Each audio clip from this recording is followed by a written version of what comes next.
That's Nick. And that's Joseph. And today we're here to talk about The Invisible Man, which opened February 28th, 2020, courtesy of Universal and Blumhouse Pictures. This film is directed by Leigh Whannell. What else have they done? Well, he's the writer of Saw and the Insidious franchise. That's right. But this is his third film as a director. He did, they gave him a crack at the Insidious films. He did Insidious 3. Okay. And then he did a film in 2018 called Upgrade with Logan Marshall Green about set in the near future about being controlled by all this technology that has some very violent scenes in it. I remember quite liking Upgrade, actually. Okay. And now he gets to, he has a huge hit this weekend with The Invisible Man is about a woman who's in a marriage to a tech entrepreneur. He's rich. He specializes in optics. We find her escaping in the middle of the night to leave her marriage, and she finds solace with a friend. So she's hiding out in fear because she's trying to get out of this abusive relationship. When she finds out that her husband killed himself. So things are looking up because her controller is dead, so she thinks, and he leaves her $5 million. But things quickly turn when she starts to believe he is following her and in her presence. He's still alive. Yeah. Still alive. And then she sort of has a mental breakdown, which culminates in a pretty predictable way. But I really like this film. I'm not familiar. So the original is from 19... So this is the original text is H.G. Wells, who did the book, yeah. Time Machine, War of the Worlds, Island Jack and Rogue, etc. And was made by James Whale in 1933, starring Claude Rains. And James Whale, of course, the homosexual that did Frankenstein. In The Old Dark House and many other films. Okay. But so this is classic Universal monster horror, their monster property basically, but done in a very classy way. It's really kind of a gaslighting epic.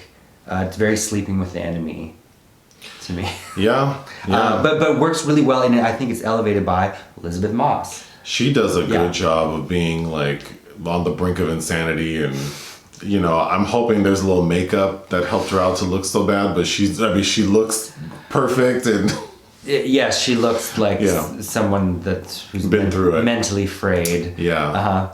Maria Bamford without makeup. you look mentally ill. Yeah, I have really nothing but good things to say. I think the story is pretty slick. I like the fact that there's a lot of creepiness to it without there aren't really any jump scares. There are a couple that are very effective. Yeah. They're very effective. The fact that we can't see much of what she believes is happening adds to... Well, I think so inherently the premise is creepy and frustrating. I think it hits on universal fears as well. And It's very well done, especially on the heels of Blumhouse's Fantasy Island, which is so bad. Yeah. I was excited to see this film, but I was, hesitant to, get overly excited. But no, it definitely delivered. The score I thought was really good. Benjamin Wallfish, she did the last Blade Runner film and It. Because sometimes the score can be a little overly utilized, but I thought it fit quite well here. Yeah. There are a couple problems with the film, and you, I remember right after we saw it, had a problem with the last 10 or 15 minutes. Well, since we spoil shit, so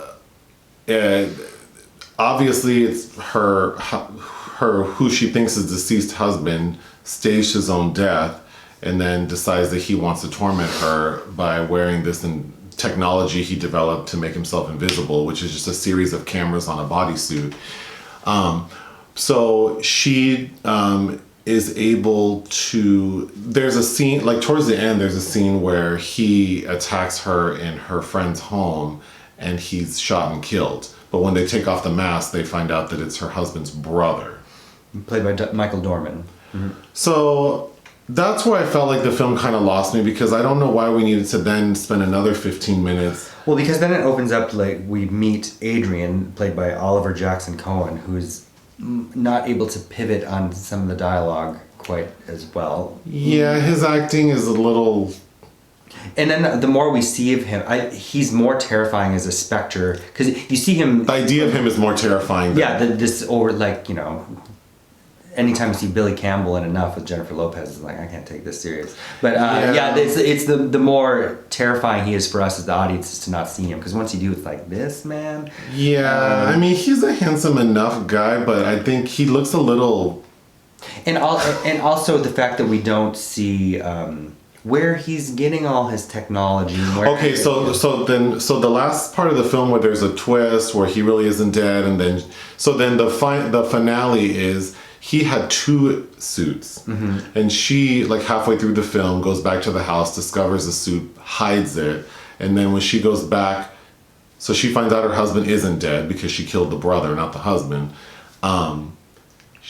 She agrees to meet with him again, and he's telling her, like, let's be in love, we'll start fresh. But her plan is to kill him. So she goes back, puts on the invisible suit, and, like, slices his throat, or slits his throat. But, so that whole thing is a bit much. I didn't need that. I feel like the film could have ended with her, with the husband actually being shot, like, sort of in the finale, but whatever. Like you said, there are a lot of questions relating to the logistics of how he moves around, how he's developing this technology. They live in this beautiful home. I'm assuming they're in the Bay Area? I think so, yeah. This beautiful, like, home on the side of a mountain with all this security, and he has, like, a workspace, but it's not, it looks like it's just like a showroom. So yeah, like, where does he actually have an office? Who knows about this technology? Like, how is he developing it on his own? Because do you remember Hollow Man? The Verhoeven with Kevin Bacon and Elizabeth Shue, No. Which was universally reviled, but I think there's a lot of things I did like about that movie too. But where he gets all rapey because it can't be seen. But I haven't watched them in years, but I remember them having, they have scenes of him in the lab because they're experimenting on that ape or whatever. With we needed something. I think the last 15 minutes that were kind of like a twist on a twist or whatever could have been used to maybe help us understand the technology he developed. Or like without still seeing him, like she obviously would have known where he worked and could have gone to ask some questions. Yeah. You could have had some nice creepy exposition. But and then just the logistics of how he gets about. Like he's invisible, but like, he still has to get on a bus or a car and you can still hear things. You can still hear him, so it's like it's kind of made, like, we're made to think that maybe he was staying in the house that she's hiding out in. Oh, where her friend, played by Aldis Hodge. He's, like, in the attic, so it's like no one heard him in the attic, and he seems to be everywhere she is, so it just kind of seems odd that, like, he's able to maneuver. But I was okay suspending some disbelief. Aldis Hodge, who I loved in Clemency, he's so good in that film. He is too, I thought that he's great and I like him, but he is too attractive, I think, for this movie. It's just distracting. Like, he's so good looking. Well, he's so muscular. He's a cop. And he's like a single dad who's a cop, and it took me out several times. There's one scene that takes you out in particular. Yeah, he's leaning over Elisabeth Moss and you can see his... he's just too good looking. I think, God bless him. Like, I wish I could look like that, but for like a regular guy in this role, it's a little distracting. And then Storm Reid plays his daughter, who's in Wrinkle in Time, DuVernay's, and that David Oyelowo film, I think it was called Don't Let Go. Oh, about the time travel. Yeah, she's good. She's cute. And Aldis is great as an actor as well. But yeah, overall, I really like this film. I would give it 3.5 out of 5 stars. I'll give it 3 out of 5. All right. Anything else? No, that's it. Okay, bye. Bye.